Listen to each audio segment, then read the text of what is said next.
Ayo kembalilah kepada Allah. Jangan mengira Anda soleh, fala tuzakku anfusakum. Jangan mengatakan diri Anda suci. Adi Hidayat itu soleh ya, baik, belum tentu. Mungkin Allah cuma tutup aib saya saja, Allah, sehingga tidak tampak pada Anda. Tutup.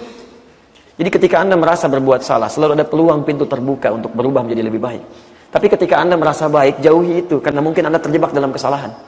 Jadi jika Anda tidak mampu berlomba dengan orang soleh meningkatkan kebaikan, sebaiknya segera Anda berlomba dengan para pendosa untuk berubah jadi lebih baik. Istighfar.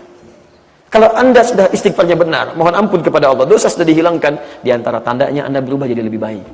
Lebih santun, lebih senang ke masjid. Itu tanda pertama dari Allah bahwa Allah sudah menerima taubat Anda. Dekati Allah dengan kebaikan. Sempurnakan. Ingat betul ini, tidak ada orang sempurna.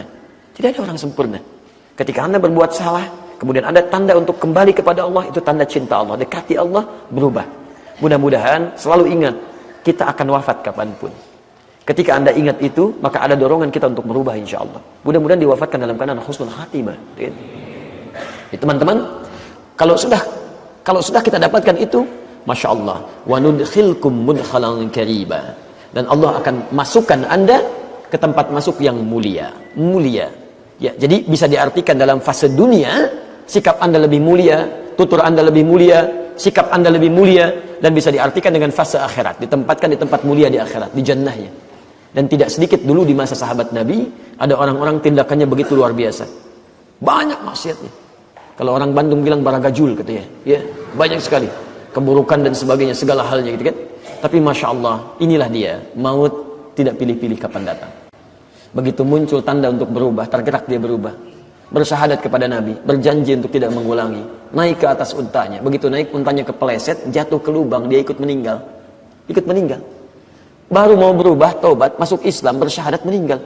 Kata Nabi, ini manusia paling beruntung. Tidak bercampur keimanan dengan kezaliman. Maksudnya masuk Islam, meninggal dunia, tidak ada peluang berbuat maksiat. Ini beruntung sekali. Kita tidak tahu teman-teman, siapa yang pernah berbuat maksiat besar saat ini. Tapi terbuka peluang untuk bertobat, Anda jangan tunda. Begitu ada peluang bertobat kepada Allah, siapa tahu ini hari terakhir antum. Pagi terakhir antum. Pernah ada seorang ibu, Masya Allah, saya pertama datang ke Bekasi, kemudian mengajar. Ada majelis ta'lim, ya, namanya Salsabila. Satu kali di majelis ta'lim ini, bergabunglah seorang perempuan. Ya, dia dari pramugari asalnya. Talim pertama ada, talim yang kedua tidak ada. Lalu di bulan berikutnya, teman-temannya di belakang ada yang menangis. Saya bilang, kenapa menangis? Ustaz, kawan kita yang baru bergabung itu sedang sakit, dirawat, dan ini dikabarkan sedang kritis. Ya, kena cancer dia, cancer gitu kan. Kemudian, ya insya Allah kita doakan nanti setelah selesai. Begitu di pertengahan kajian, agak semakin kencang tangisannya. Kenapa? Ternyata kawan kita tadi sudah dipanggil oleh Allah Subhanahu wa taala. Kata inna lillahi wa inna ilaihi raji'un. Kita doakan pada Allah Subhanahu wa taala. Dan malamnya, malam Jumat, Pak, Masya Allah, kami datang ke rumahnya untuk bertakziah. Dilihat, Masya Allah, antum tahu apa yang terjadi? Baru ikut taklim pertama kali, ya, sekali baru ikut taklim itu, diberi sakit oleh Allah Subhanahu wa taala. Antum tahu apa yang terjadi? Saking sayangnya Allah kepada perempuan ini, sudah di penghujung masa hidupnya dia mau berubah.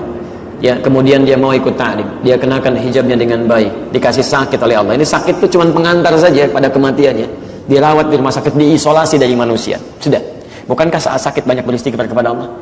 Dia beristighfar, dia bertobat kepada Allah. Dalam keadaan tobatnya tidak diberi kesempatan. Kalau dalam bahasa manusia nggak sembuh, bukan. Dalam bahasa yang lain, diisolasi supaya tidak bersampur lagi dengan manusia pada umumnya. Karena dosanya sudah terampuni, ditutup oleh Allah supaya lisannya tidak berkata maksiat lagi. Supaya matanya tidak melihat yang haram lagi. Dijaga di situ sampai wafatnya, kembali kepada Allah Subhanahu wa taala dalam keadaan husnul khatimah. Masya Allah, segala perangkat hidupnya itu tidak bisa berbuat maksiat lagi. Maka malamnya teman-teman, siapa yang datang? Orang-orang saleh. Saya jadi saksi saat itu, demi Allah saya jadi saksi. Yang datang teman-teman taklimnya, teman-teman seprofesinya belasan tahun dia berkarir, itu nggak ada yang datang kecuali 1-2 orang dan karangan bunganya. Yang datang teman-teman perempuannya yang saleh, suami-suaminya malam Jumat. Kemudian Masya Allah dikuburkan dalam keadaan baik. Yang datang orang-orang baik, anaknya berubah jadi baik. Masya Allah, kalau Allah sudah berkenan menjadikan seseorang berubah jadi lebih baik, saya katakan, saya iri pada perempuan ini. Iri saya. Saya masih hidup sampai sekarang, masih terbuka kesempatan berbuat maksiat. Perempuan ini Masya Allah mungkin dipandang sebelah mata oleh orang lain, tapi hidupnya husnul khatimah dengan izin Allah Subhanahu wa taala. Kita tidak tahu siapa yang akan wafat dalam keadaan husnul khatimah atau su'ul khatimah. Karena itu antum mesti hati-hati. Kalau antum satu kali teringat untuk berbuat maksiat, bayangkan pada saat itu antum akan meninggal dunia. Maka itu akan lebih mudah membuat diri kita untuk bertobat.